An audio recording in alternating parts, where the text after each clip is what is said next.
창세기 3장은 큰 장이었습니다. 원죄가 등장하고 원복음이 등장하고 오늘의 세상이 왜 이런 모습이 되었는지, 왜 세상에 고통이 있고 수고가 있고 사망이 있고 영적 전쟁이 있는지 모든 것의 시작과 근원을 설명해 주는 장이 3장이었어요. 그래서 3장만 가지고 8번을 우리가 말씀을 2달 동안 살폈습니다. 이제 4장으로 넘어왔습니다. 그래서 아담과 하와의 이야기에서 어디로 왔냐면 가인과 아벨의 이야기로 넘어왔어요. 오늘 우리가 읽은 이 4장의 첫 번째 2 구절들을 통해 오늘 3가지 말씀을 저녁에 묵상하겠습니다. 자, 첫 번째입니다. 자녀는 하나님의 선물이다 라는 사실을 잊으면 안 된다는 것을 말씀하고 있습니다. 1절을 보시면 아담이 그의 아내 하와와 동침하며 하와가 임신하여 가인을 낳고 이르되 내가 여호와로 말미암아 득남하였다. 최초의 어머니가 최초의 아들을 낳아서 뭐라고 고백했는지 성경에 기록해 놨는데요. 그 중요한 내용은 한마디로 여호와로 말미암아입니다. 다시 말해 하나님께서 나를 도와서 자식을 낳게 해주셨다. 하나님이 하신 일이다. 자녀는 하나님이 주신 선물이다. 이런 고백이 되겠습니다. 성경은 다른 곳에서도 비슷한 고백을 가르칩니다. 시편입니다. 보라, 자식들은 여호와의 기업이요 태 열매는 그의 상급이다. 여러분, 선물은 보통 내가 고르지 않죠. 선물은 주는 사람이 고릅니다. 그래서 선물을 받을 때는 설레어요. 저 포장지 안에 뭐가 있을까 기대하게 만들고 언박싱 하는 거죠. 설레이게 하죠. 자식도 선물이기 때문에 우리가 고르지 않습니다. 내가 아들을 고르지 않고 딸을 고르지 않아요. 내가 내 자식의 성격, DNA, 생김새 내가 고르는 거 하나도 없어요. 하나도 없어요. 정말로. 왜 그렇죠? 하나님이 주시는 선물이기 때문이에요. 그래서 자식을 보면서 부모는 기대하는 거예요. 설레이는 거예요. 저 선물 포장지 안에 뭐가 있을까 기대하는 것처럼 이 작은 아이가 커서 뭐가 될까 기대가 생기는 거예요. 하나님이 어떻게 쓰실까 설레이는 거예요. 세례 요한이 태어났을 때도 사람들이 설레이고 기대를 했어요. 이 아이가 장차 어떻게 될까?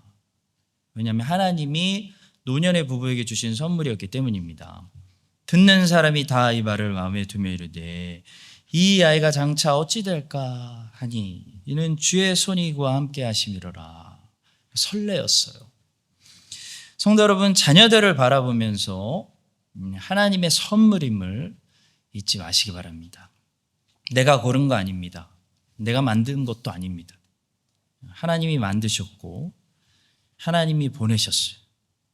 그러면 하나님이 이 생명을 통해 하실 일도 기대하세요. 하나님이 무슨 일을 하시려고 어떤 뜻이 있으셔서 이 아이를 만드셨나. 하나님의 계획을 궁금해 하셔야 됩니다. 하나님은 계획을 가지고 있습니다. 그래서 사람을 지으시고 보내시는 거예요. 하나님이 계획이 있을 때 하나님은 아기를 보내세요. 그게 하나님의 사역 방법이에요. 하나님 세상을 바꾸시는 방법이에요. 하나님이 모세를 지으실 때도 계획이 있으셨어요. 출애굽시켜야지 라는 계획이 있어서 아기를 보내는 거예요. 이 모세의 부모는 모세를 향한 하나님의 그 구체적인 계획과 계획의 실행 방법은 이해하지 못했지만 그들이 뭘 알았냐면 하나님께서 이 아기에게 특별한 계획이 있다는 것을 알아봤어요. 그래서 이 아이를 통해 그 하나님의 뜻이 이루어지도록 내 목숨을 바쳐서라도 이 아이를 살려야겠다. 그런 순교의 정신으로 모세의 부모가 모세를 살린 거예요. 그것을 출애굽기는 이렇게 말씀하고 있습니다.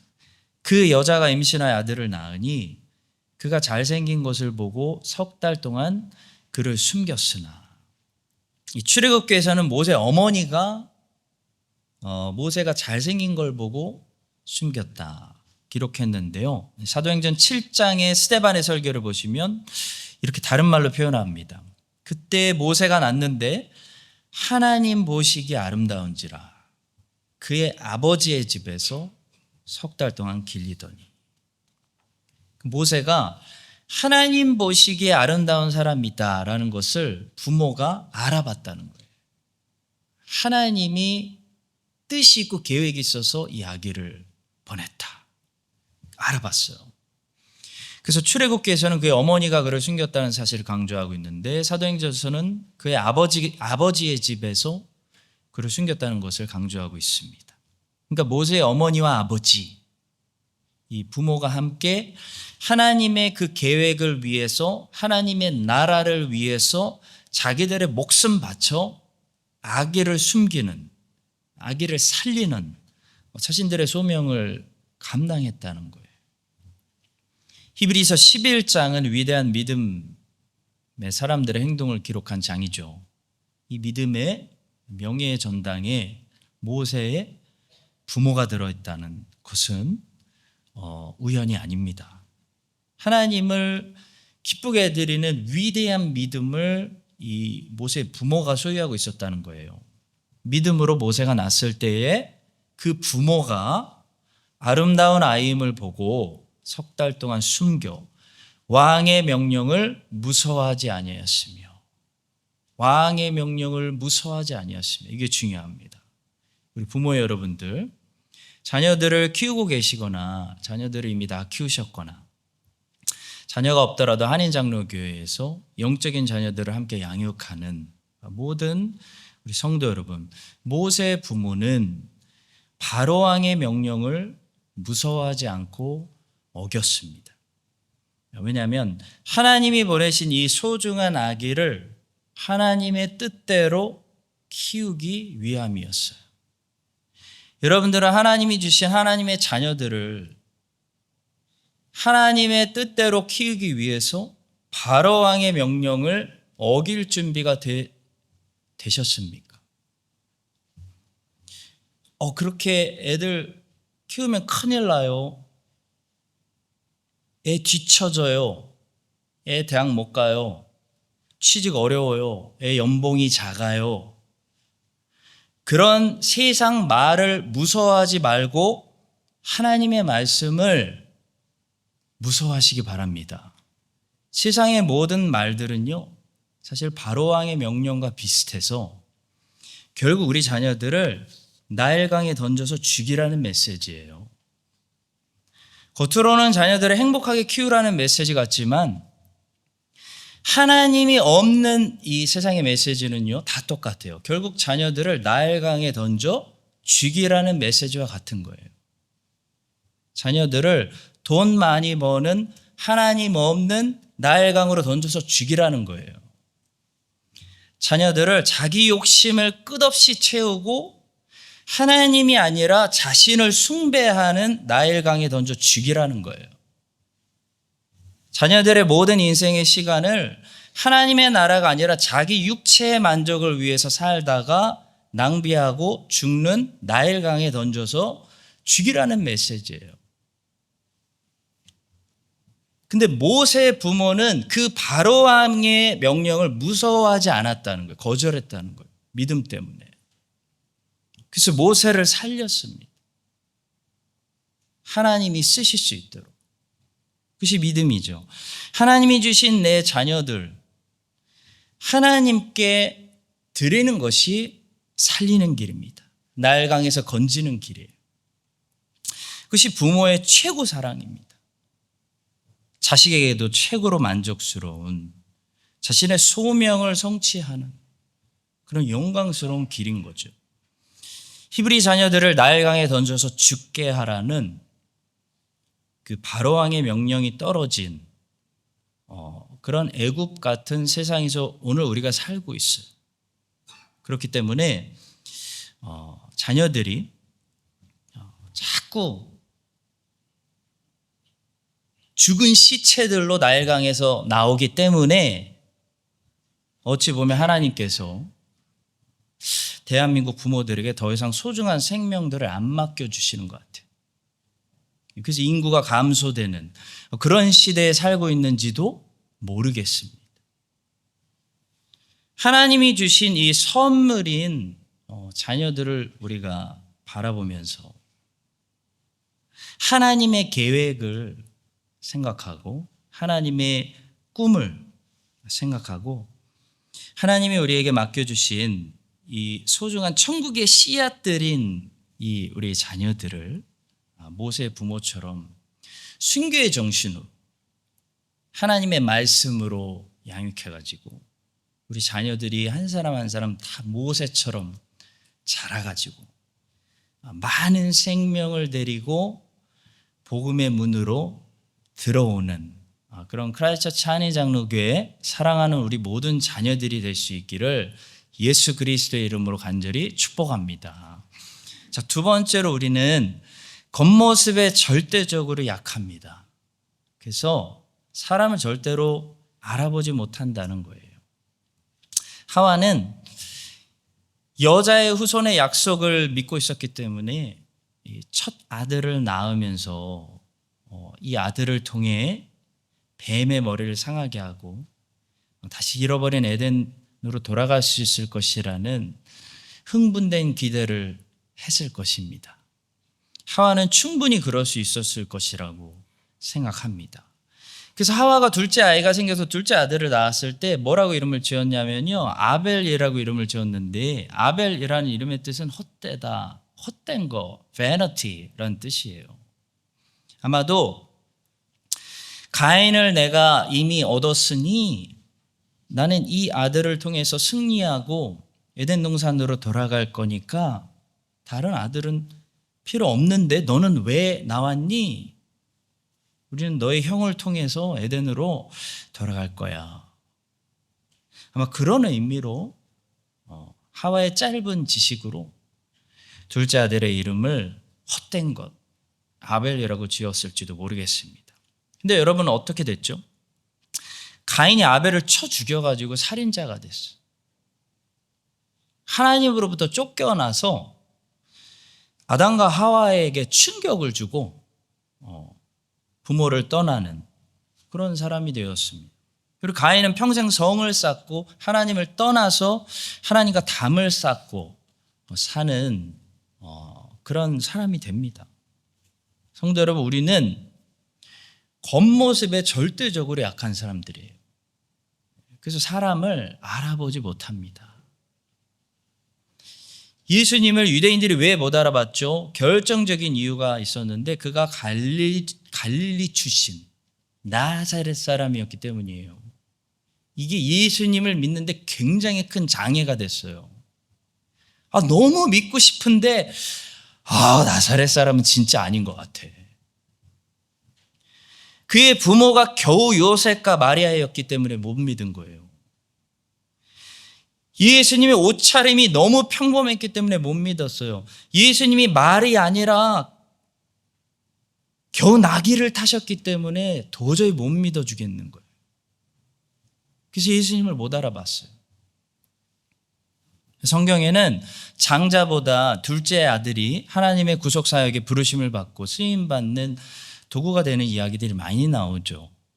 왜 그런가요? 하나님이 첫째는 싫어하시기 때문이 아닙니다. 왜 그러냐면 당시에 장자는 너무 우월한 사람이었어요. 그 둘째는 너무 열등한 사람이었기 때문이에요. 오늘날은 반대인 것 같아요. 제가 이렇게 보니까 둘째, 셋째, 막내로 갈수록 애들이 막 상전이에요. 상전. 좋은 대접을 받는 것 같아요. 근데 성경 시대 때는요, 첫째가 훨씬 우월한 사람이었어요. 강한 사람이었어요. 에서가 강자였고 야곱은 약자였어요. 그래서 하나님이 에서가 아니라 야곱을 택하시는 거예요. 무엇입니까? 사람의 예상을 깨버리는 거예요. 왜 사람의 예상을 깨버리실까요? 사람은 자꾸 눈으로 보이는 겉모습을 가지고 예상하기 때문이에요. 사무엘같이 위대한 선지자도 엘리압을 보고 뭐라고 고백했죠? 그들이 오매 사무엘이 엘리압을 보고 마음에 이르기를 와, 여호와의 기름 부으실 자가 과연 주님 앞에 있도다. 사무엘같이 어릴 때부터 하나님의 음성이 들리는 영적인 사람도요, 겉모습에 너무 약한 거예요. 금방 겉모습 보고 판단했어요. 그래서 이세 첫째 아들을 보고 반한 거예요. 하나님이 제발 다른 사람 말고 저 사람에게 기름 부었으면 좋겠다. 사무엘의 마음이었어요. 그랬더니 하나님이 누구에게 기름 부으라고 해요? 꼴찌에게 기름 부으라고 해요. 미치겠어요, 하나님 때문에. 다윗은 셋째도 아니고 넷째도 아니고 다섯째도 아니고 아니 한 5등 안에만 좀 들어졌으면 좋겠는데 8명 중에 꼴등이었어요. 꼴등. 막내요. 말째. 그래서 이 중요한 모임에 초대받지도 못했어요. 아버지의 양들이나 지키는 그런 애에게, 소년에게 이스라엘의 왕의 기름을 부으라는 거예요, 사무엘에게. 그리고 엘리압을 보고 흥분돼 있는 사무엘에게 뭐라고 말씀하셨습니까? 여호와께서 사무엘에게 이르시되 그의 용모와 키를 보지 마라. 내가 이미 그를 버렸노라. 내가 보는 것은 사람과 같지 아니하니 사람은 외모를 보거니와 나 여호와는 중심을 보니라. 성도 여러분, 하와도 외모를 봤어요. 아무도 가인은 잘생겼을 거예요. 아벨은 형에 비해서 서툴고 덤벙거리고 별로였을 거예요. 안 봐도 뻔해요. 근데 하나님의 뜻은요, 여자의 후손은 하와의 예상을 산산조각 내고 가인이 아니라 아벨 대신 주신 셋의 씨를 통해 오시는 거예요. 아벨 대신 주신 셋의 씨. 거기서 오는 거예요. 그리고 이삭이 좋아했던 남자다운 첫째 아들 에서가 아니라 둘째 아들 야곱을 통해 이상한 아들, 사냥도 못하는 그런 아들을 통해 오시고요. 엘리압이 아니라요, 키 크고 잘생긴 엘리압이 아니라 말째 아들 다윗을 통해 오시는 거예요. 예수님은 왕복을 입고 예루살렘에서 태어나신 것이 아니라 베들레헴 작은 마을에서 태어나셨어요. 작은 마을. 베들레헴이 얼마나 작았으면 성경에 베들레헴을 위로하는 말씀도 있어요. 또 유대 땅 베들레헴아, 너는 유대 고을 중에서 가장 작지 아니하도다. 네게서 한 다스리는 자가 나와서 내 백성 이스라엘의 목자가 되리라. 예수님께서는 작은 마을 베들레헴에서 태어나신 후에 나사렛이라는 촌사람으로 사셨기 때문에 평생 어떤 딱지를 달고 사셨냐면 나사렛 촌사람이라는 무시를 당하는 딱지를 붙이고 평생을 사셨어요. 나다나엘이 이르되 나사렛에서 무슨 선한 것이 날 수 있느냐. 성도 여러분, 하나님은 외모를 보고 감동받지 않으십니다. 우리는 겉모습을 보고 속지 않도록 조심해야 돼요. 워낙 성경의 위대한 사람들도 사람의 외모를 보고 겉모습 보고 판단했다가 속은 경우가 많기 때문에 절대로 겉모습 보고 사람을 믿었다가 속지 않도록 조심해야 되는데요. 문제는 사람의 마음을 하나님은 볼 수 있지만 우리는 사람의 마음속을 볼 수 없잖아요.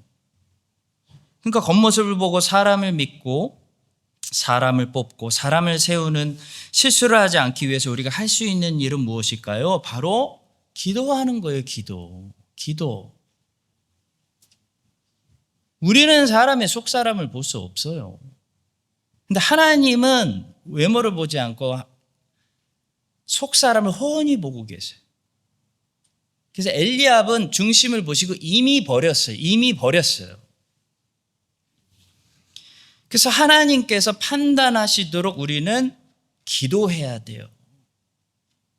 그것이 사도행전에 나오는 제자들이 했던 방식이죠. 제자들은 가롯 유다의 자리를 채워야 한다는 사실을 베드로가 성경에서 발견했어요. 그래서 아무나 후보로 추천한 것이 아니라 차별하지 않기 위해서 정확한 기준을 가지고 후보를 추천해요. 이것도 중요해요.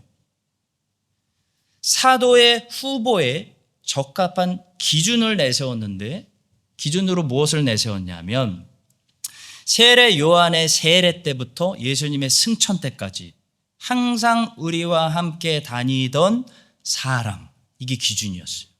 그 사람 중에 한 사람이라는 분명한 기준을 가지고 최종 후보 두 사람을 세웠습니다. 사도행전 1장 21절과 22절이죠. 이러함으로 요한의 세례로부터 우리 가운데서 올려져 가신 날까지 주 예수께서 우리 가운데 출입하실 때에 항상 우리와 함께 다니던 사람 중에 하나를 세워 우리와 더불어 예수께서 부활하심을 증언할 사람이 되게 하여야 하리라. 그래서 그 기준을 충족시키는 두 명의 최종 후보가 나왔는데요. 한 사람은 바사바라고 하고 별명은 유스도라고 하는 요셉이었고, 한 사람은 마띠아였습니다. 23절입니다. 그들이 두 사람을 내세우니 하나는 바사바라고도 하고 별명은 유스도라고 하는 요셉이요, 하나는 마띠아라. 여러분, 이 23절을 보시면 요셉을 먼저 언급하고 있죠. 또 요셉은 별명까지 얘기하면서 길게 설명하고 있는데 마띠아는 그냥 그 끝에 그냥 이름만 짧게 넣었어요. 아마도 요셉이 기호 1번, 마띠아가 기호 2번이었을 거예요. 성경학자들은 그렇게 생각해요. 요셉이 유력했을 거라는 거예요.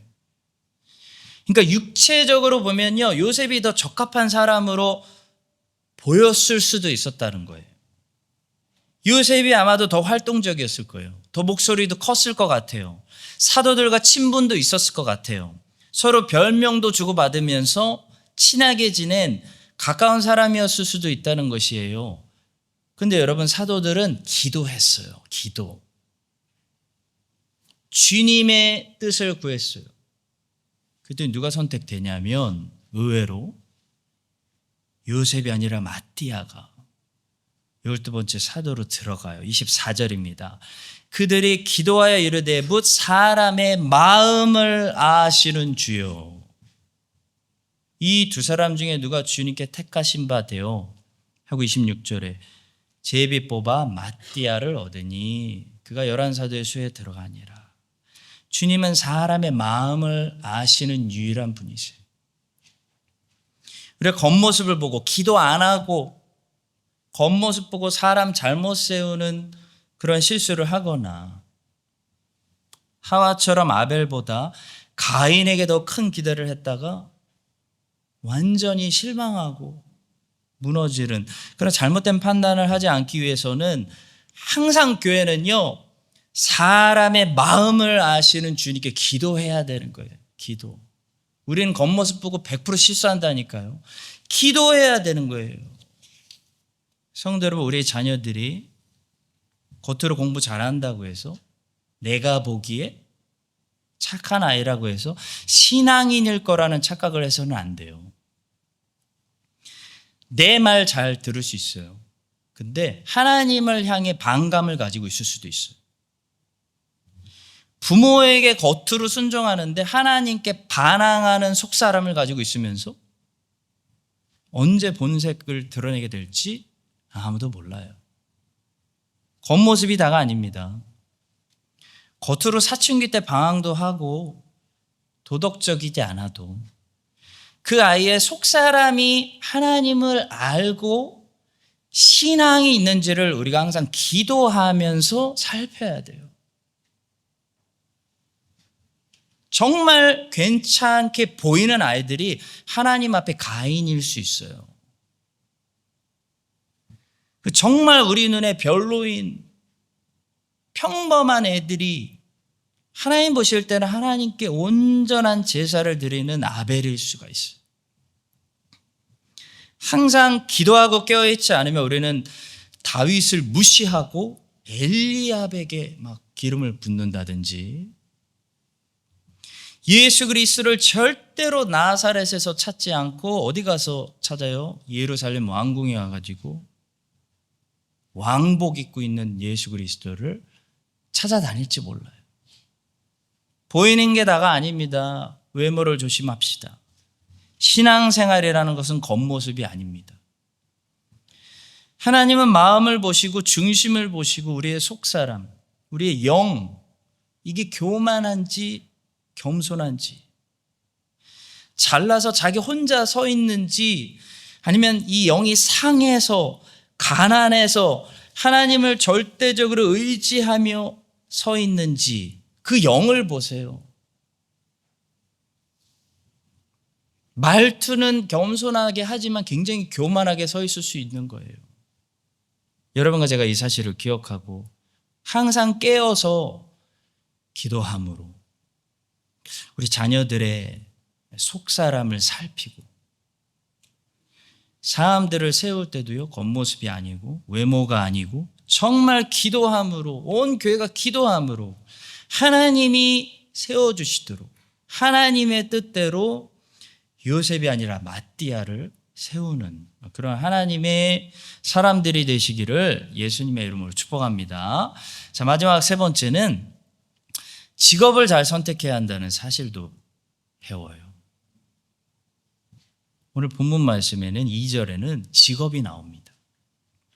근데 가인과 아벨이 서로 다른 직업을 가졌다는 말씀이 나오고요. 이 가인과 아벨의 직업이 결국 그들의 예배와 연결이 되었다는 것을 말씀하고 있어요.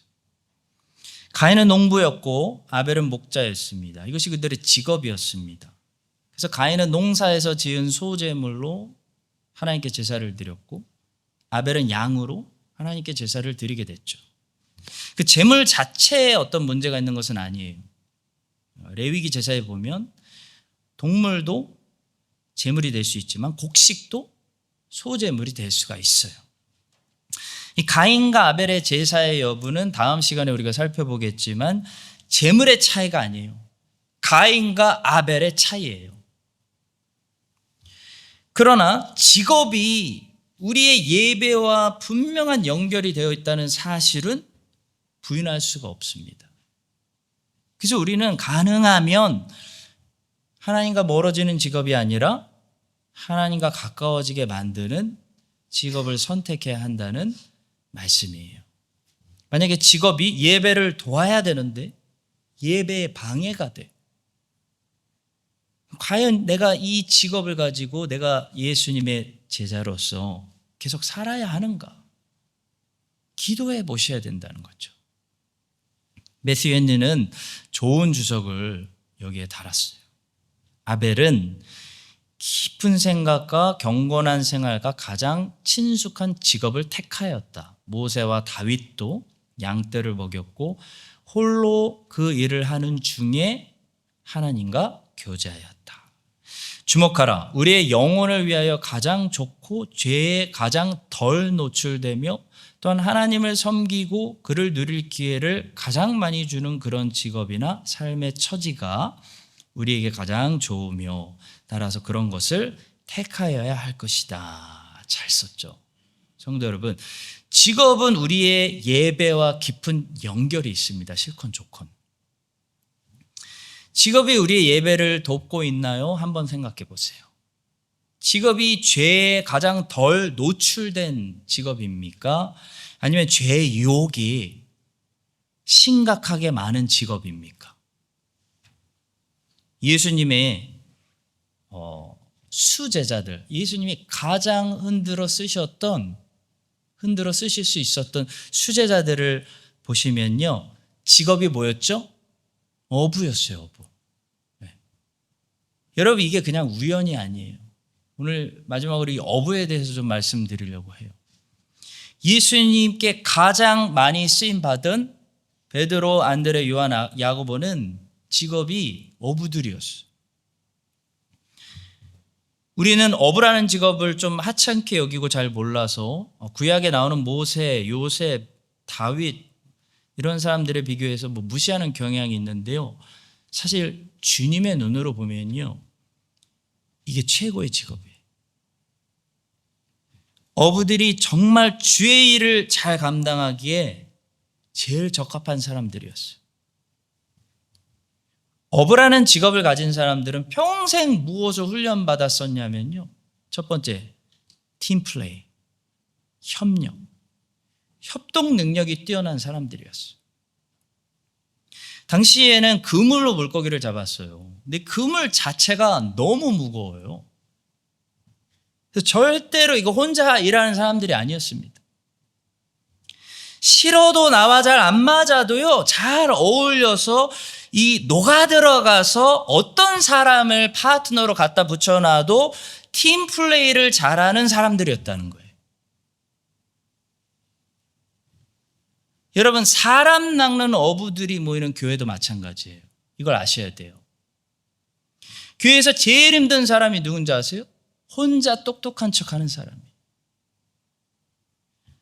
교회에서 제일 모범이 되는 사람은 누군지 아세요? 누구를 갖다가 붙여놔도 잘 어울리는 사람, 녹아드는 사람이에요. 이 사람하고는 이래서 안 되고 저 사람하고는 저래서 안 되고, 아마 예수님을 갖다 붙여놔도 안 될 거예요. 도저히 팀 플레이를 못하는 사람은요, 교회에 언제나 힘이 아니라 짐이 돼요. 짐. 어부들은요, 팀 플레이를 잘했어요. 누구를 갖다 붙여놔도. 그렇게 하니 고기를 잡은 것이 심이 많아 그물이 찢어지는지라, 이에 다른 배에 있는 동무들에게 손짓하여 와서 도와달라 하니 그들이 와서 도왔어요. 두 배의 체험에 잠기게 되었다.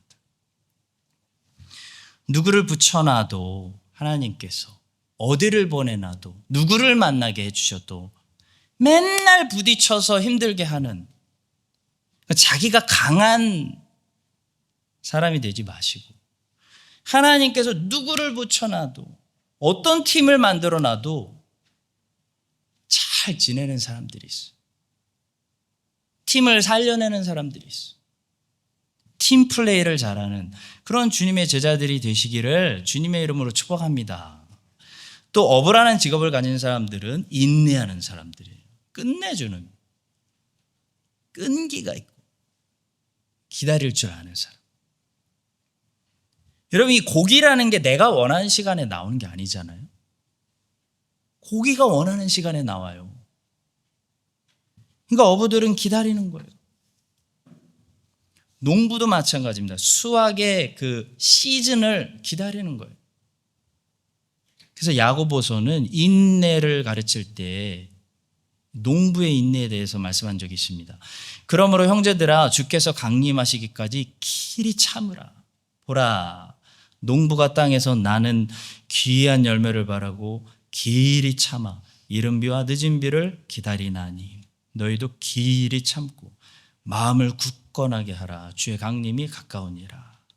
어부도 참고 기다리고요, 농부도 참고 기다리고, 그리스도의 일꾼들도 기본적으로 잘 참고 기다리는 사람들이 돼야 하겠습니다.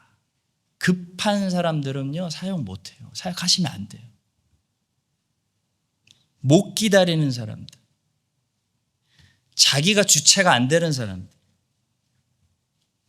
인내하지 못하는 사람들, 참고 견디지 못하는 사람들은 절대로 사역의 열매를 보지 못해요.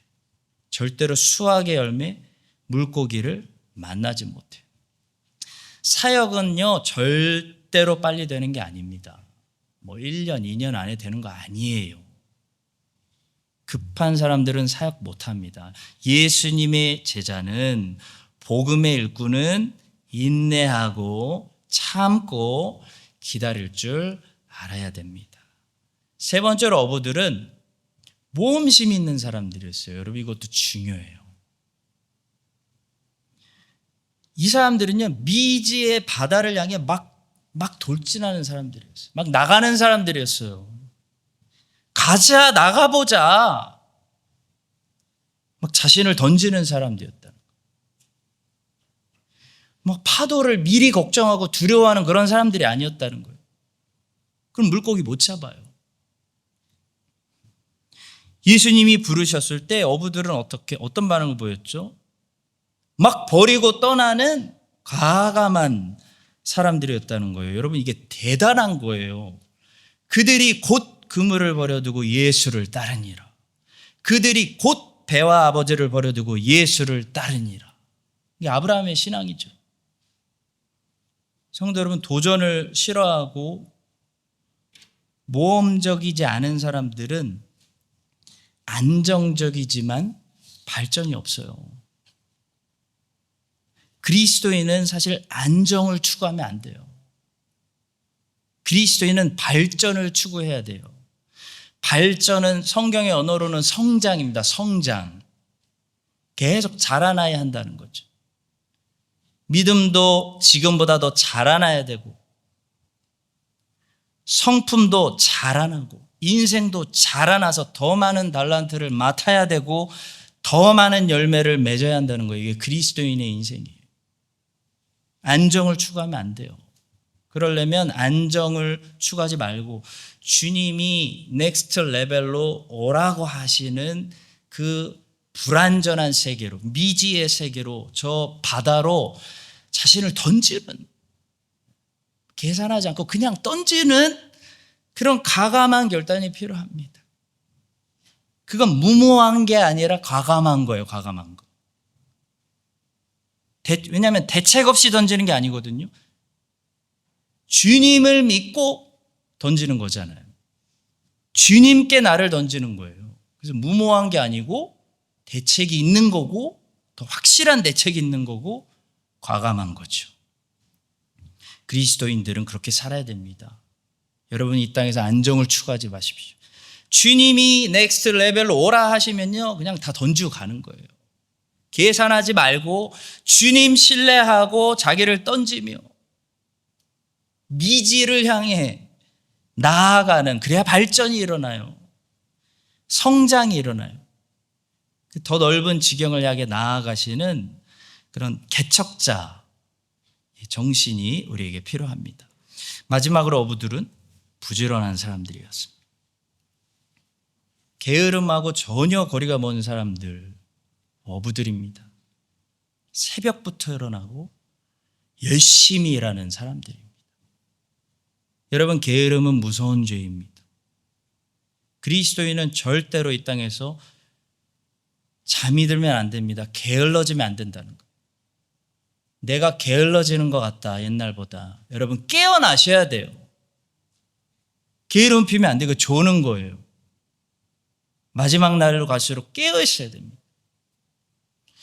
주님은 이 악한 것과 게으른 것을 같은 선상에 놓고 말씀하셨어요. 그 주인이 대답하여 이르되 악하고 게으른 종아, 나는 심지 않은 데서 거두고 해치지 않은 데서 모은 줄로 내가 알았느냐. 여러분, 하나님께서 쓰시다가 버리시는 종들이 있어요. 게으른 종들이에요. 게으른 종들. 하나님은 절대로 게으른 종들에게는 다시는 달란트를 맡기시지 않으세요. 제자들은 엄청 부지런한 사람들이었어요. 사도들이 된 후에도 그 부지런함을 발휘해서 부지런히 사역했어요. 그러니까 30년 안에 변하는 거예요, 로마 제국이. 부지런히 사역하는, 사람 낚는 어부들, 부지런한 어부들로 살았습니다. 사도들은요, 예수님이 그들에게 말씀하셨던 것처럼 직업이 바뀐 사람들이 아니었습니다. 다만 직업의 목표와 목적과 대상이 바뀌었어요. 여전히 어부였어요. 그들은 여전히 어부로 살았습니다.